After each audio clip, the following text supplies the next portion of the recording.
Bonjour et bienvenue pour ce 21e épisode de Une histoire de l'informatique moderne. Et cette fois, on va parler du tournant de l'an 2000, du passage de la décennie 90 à la décennie 2000.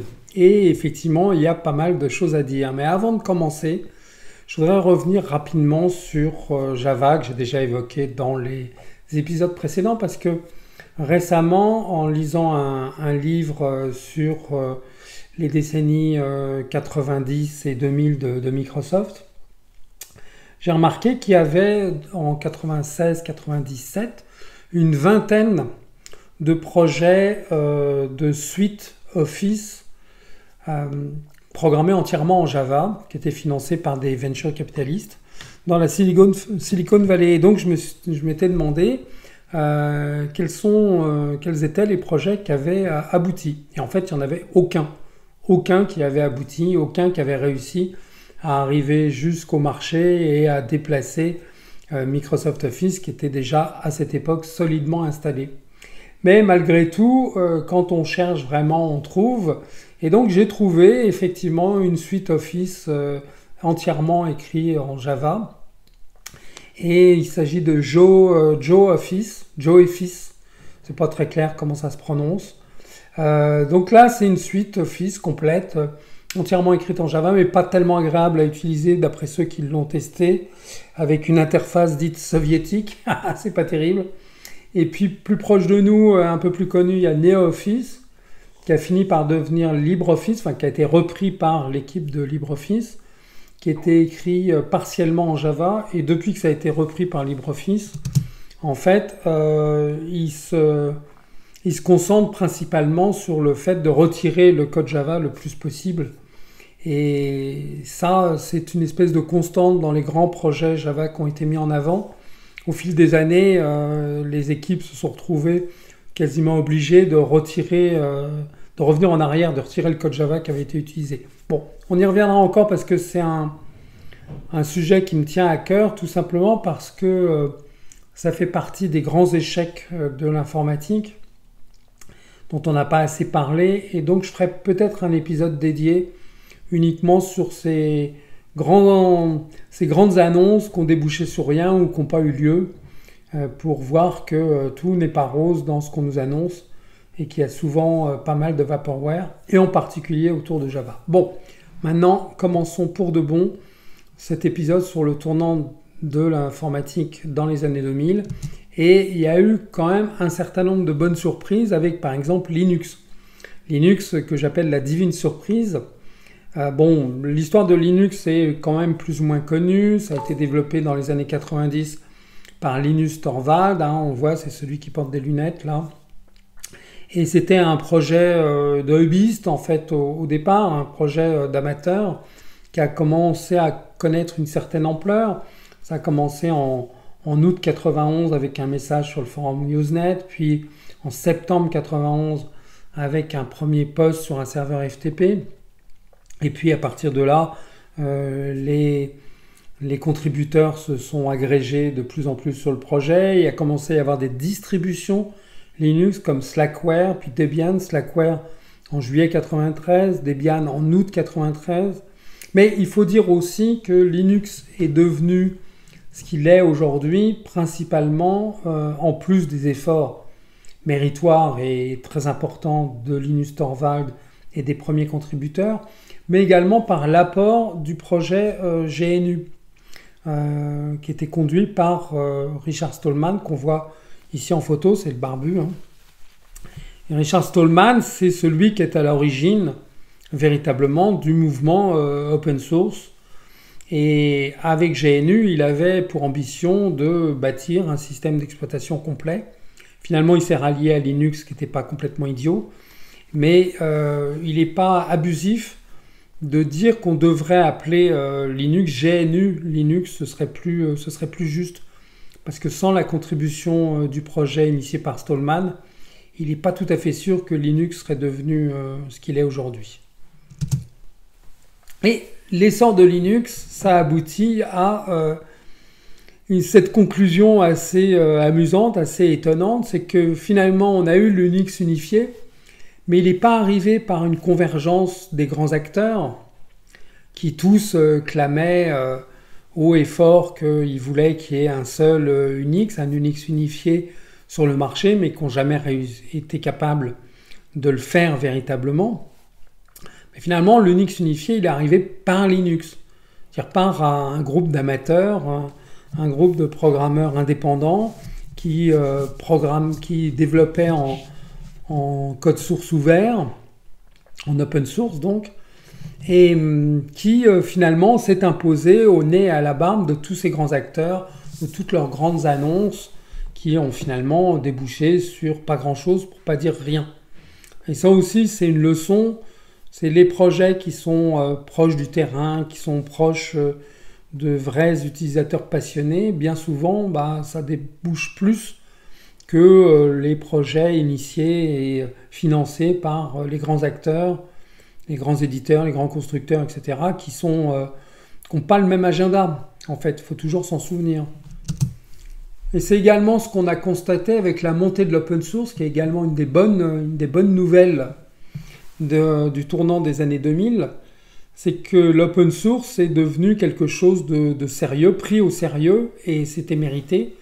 Bon, on l'a vu déjà que l'open source nous a amené la pile LAMP, Linux, Apache, MySQL, PHP, qui à chaque fois étaient des projets, on a déjà parlé de Linux et des autres, mais à chaque fois c'était des tout petits projets, 1-2 personnes maximum, et qui ont finalement eu un développement et une ampleur de niveau mondial. Donc c'est extraordinaire. Et là, je voulais parler également dans le cadre de la montée de l'open source d'Éric Rémond, qui nous a apporté un argumentaire très articulé à travers son livre La cathédrale et le bazar, qui explique très bien tous les avantages, tout l'intérêt de l'open source et pourquoi c'est bénéfique à tout le monde. Toute la communauté informatique devrait être en faveur de l'open source parce que effectivement c'est la voie qu'il faut suivre. Ça ne veut pas dire que tous les développements propriétaires sont à bannir. Ça ne veut pas dire qu'il faut systématiquement tout transformer en licence ouverte, etc. Non, c'est pas ça. C'est que c'est un mouvement sérieux et un mouvement bénéfique. Donc il doit recueillir notre support. C'est même notre intérêt. Alors, il n'y a pas eu que des bonnes surprises au tournant des années 2000. Il y a eu l'éclatement de la bulle des dot-com. Alors ça, c'était pas vraiment une surprise parce qu'on savait bien dès 99 que ça allait finir comme ça, vu les valorisations complètement délirantes de certains titres. Alors là, j'ai mis en avant Pet.com avec la mascotte qui était vendue comme jouet.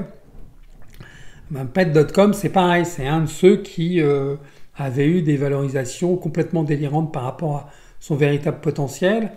Et évidemment, ce qui devait arriver arriva, et le 10 mars 2000, le marché a piqué, puis ensuite il s'est effondré tout bêtement.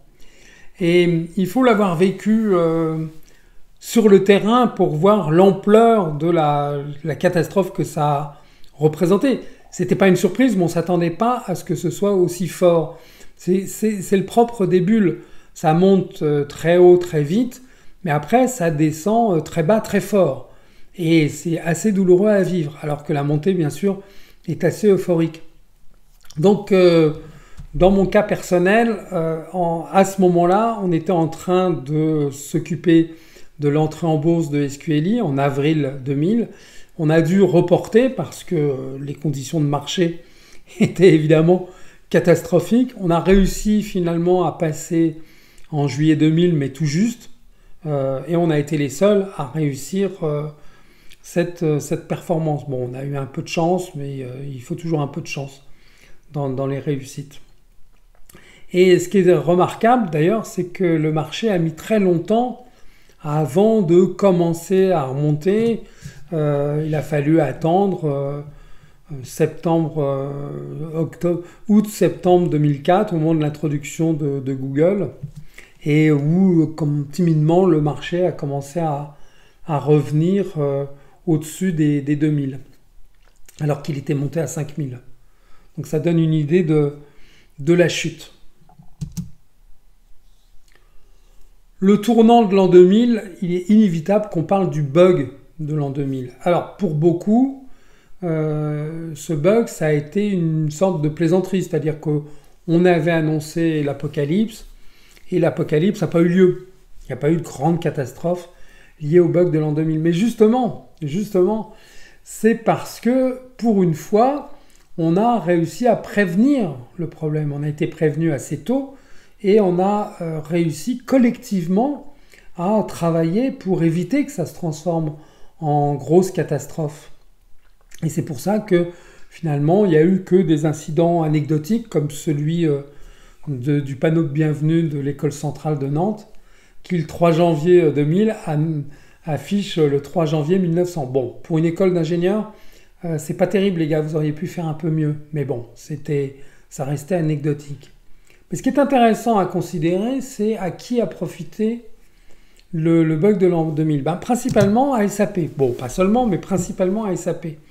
Pourquoi? Ben, parce qu'une grande partie des grandes entreprises qui avaient leurs applications critiques sur mainframe, des applications qui avaient été développées dans les années 60-70, étaient dans une situation impossible. C'est-à-dire qu'ils ne pouvaient pas corriger leur code, tout simplement parce que dans une grande majorité des cas, ils avaient perdu le code source, ou alors ils avaient perdu les compétences pour le corriger, ou alors ils n'étaient pas sûrs de la bonne version, mais à partir du moment où il y a une incertitude, bah, c'est comme si vous n'aviez rien. Donc tous ces gens se sont précipités chez SAP pour acheter SAP R3, faire un gros travail de paramétrage, parce que SAP c'est ça, hein, c'est un gros travail pénible de paramétrage avec une interface utilisateur dégueulasse, il n'y a pas d'autre mot, hein, ça ne s'est pas amélioré depuis, pour arriver à passer le cap et remplacer des vieilles applications propriétaires par quelque chose d'un peu plus moderne et d'un peu plus maîtrisable. Bon, SAP c'est pas terrible, mais si on y met le prix et les efforts, on finit par aboutir à quelque chose. Et c'est comme ça finalement qu'on a passé le cap de l'an 2000, collectivement. Alors passé l'an 2000 aussi, on a commencé à avoir ce que j'appelle la danse des morts-vivants. C'est quelque chose qui a toujours existé en informatique, et les morts-vivants, ce sont ces acteurs encore puissants, mais qui ont perdu leur influence. C'est-à-dire qu'ils font encore du chiffre d'affaires, ils sont encore présents sur le marché, mais ils influent plus sur le marché. Ils n'ont plus de capacité de le faire évoluer dans un sens ou dans un autre. C'est ça les morts-vivants. Et au tournant de l'année 2000, les morts-vivants, c'était Novell, Lotus et WordPerfect. Puisque ceux-là, bon, j'en oublie forcément, hein, il y en avait d'autres aussi, ceux-là ont fait tous les mauvais choix avec les mauvais timings au moment critique, c'est-à-dire au milieu des années 90. Par exemple, ils ont été lents à se rallier à l'interface graphique, mais en plus de ça, ils ont choisi OS2 plutôt que Windows pour des raisons politiques. Tout simplement parce qu'ils étaient plus à l'aise de travailler avec IBM que de travailler avec Microsoft, qui était un de leurs concurrents. Donc hop, mauvais choix, mauvais timing. Pareil pour l'Internet. Ils ont tous été tardifs à prendre en compte la montée du web. Donc là aussi, mauvais choix, mauvais timing. Et enfin, ils étaient tous réticents à commercialiser leur offre sous forme d'une suite comme Microsoft Office. Parce que justement, c'était les champions de l'application individuelle. WordPerfect, c'était le traitement de texte, Lotus, c'était le tableur, et ainsi de suite. Et ils ne voulaient certainement pas se regrouper en une seule suite. Bon, ensuite, les forces du marché les ont obligés à se racheter les uns les autres, à se regrouper. Mais c'était trop tard. C'était trop tard. La fenêtre s'était refermée et Microsoft était implanté très solidement sur le marché. Donc, à ce moment-là, il y a un certain nombre d'acteurs qui étaient très importants et qui avaient régné pendant longtemps durant les décennies 80-90, qui ont été tout simplement déclassés, qui se sont retrouvés n'étant plus légitimes et n'étant plus pertinents. Parce que c'est ça, en fait, qui se passe sur le marché. C'est à partir du moment où vous perdez le mind share, la part d'esprit, ben la market share suit derrière la part de marché. Et à partir du moment où vous n'êtes plus dans l'esprit des gens parce que vous êtes plus influent, bah, progressivement, vous êtes exclu des choix possibles. Et aujourd'hui, ça existe encore, ça existe toujours. La danse des morts vivants, c'est pas spécifique au tournant de l'an 2000. Aujourd'hui, des acteurs autrefois puissants, très puissants, mais déclassés progressivement et qui sombrent dans l'oubli, même s'ils font encore du chiffre d'affaires. Par exemple, c'est Oracle. Alors évidemment, les gens qui sont pro-Oracle, s'ils entendent ça, ils vont pas être contents et ils vont pas être d'accord. Mais il est incontestable que Oracle a eu son pic, par exemple au moment où ils ont racheté Sun, 2007-2008. Mais également à ce moment-là, ils ont loupé le tournant du cloud, qu'ils ont pris très tardivement, pas bien. Et donc progressivement, Oracle, qui était une powerhouse, s'est retrouvé être un acteur finalement mineur. Bon, toujours important dans le domaine des bases de données, mais avec beaucoup plus de concurrence qu'auparavant, mais plus influent sur l'ensemble du marché. Bon, on ne parlera pas d'IBM, qui là est un exemple extrême de perte d'influence, alors qu'IBM était un géant absolu, dominait son marché de la tête et des épaules, et qui lui aussi a fait tous les mauvais choix avec les mauvais timings pour être aujourd'hui même pas l'ombre de lui-même.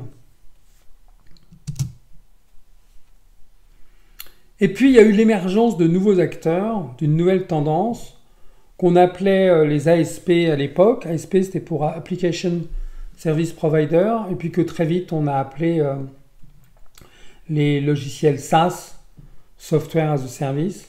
Et l'acteur emblématique de cette tendance, c'est Salesforce, qui a été créé en 1999 par Marc Benioff et quelques autres.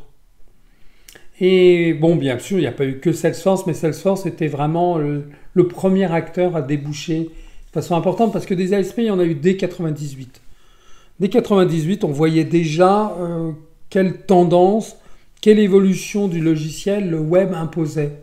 Et c'est d'ailleurs à cette époque que j'ai écrit un article qui s'appelait « L'internetisation de l'informatique » parce que la tendance à tout mettre sur l'Internet à travers l'interface du web était une tendance très forte, très puissante et qui allait définir les années à venir. Même si, bien sûr, ça a mis du temps. Salesforce n'est pas imposé comme un acteur majeur dès 99-2000. Il a fallu 10 ans pour que ça devienne un acteur important, comme toujours. Mais l'argumentaire principal de Salesforce, qui se résume à la fin du logiciel, c'était de dire les clients n'achètent pas des packages qui sont ensuite obligés d'installer, de paramétrer péniblement, et d'ailleurs certains ne le font pas. Il y a une anecdote intéressante et amusante là-dessus, c'est que quand Oracle, encore lui, a racheté Siebel, l'acteur proéminent de la catégorie CRM. Ils ont fait un audit pour s'apercevoir que 60% des packages vendus par Siebel n'étaient pas installés par les clients. C'est-à-dire prenaient la poussière sur des étagères, encore dans leur belle boîte avec le cellophane autour, jamais installés. Tout simplement parce que déployer des logiciels, déployer des applications, c'est un travail, c'est un coût, c'est une douleur même, en quelque sorte. Donc, beaucoup de gens ne le font pas. Ils achètent Siebel, ils ont acheté Siebel à l'époque parce qu'en gros, c'était ce qu'il fallait faire à ce moment-là, pour pas avoir l'air stupide. Et puis, très vite, ils se sont rendus compte que finalement, ils n'étaient pas obligés de tout installer tout de suite, et que les utilisateurs étaient déjà passés à autre chose. Donc Salesforce disait, bah oui, avec nous, vous avez les fonctionnalités, vous avez la capacité de faire, sans passer par les étapes pénibles que sont l'achat, le déploiement, le paramétrage et la formation. Nous, avec nous, vous arrivez tout de suite, bing, c'est opérationnel. Bon, évidemment, entre la promesse et la réalité, il y a toujours un écart. On sait ce que c'est en informatique. Mais n'empêche, ça a marqué, ça a marché, et progressivement, tout ce qui est SaaS, s'est généralisé durant ces années-là. Voilà, merci pour votre attention, merci pour votre fidélité. Et maintenant, on va pouvoir reprendre nos épisodes thématiques pour continuer à parler de cette histoire de l'informatique moderne dans les années 2000. À très bientôt.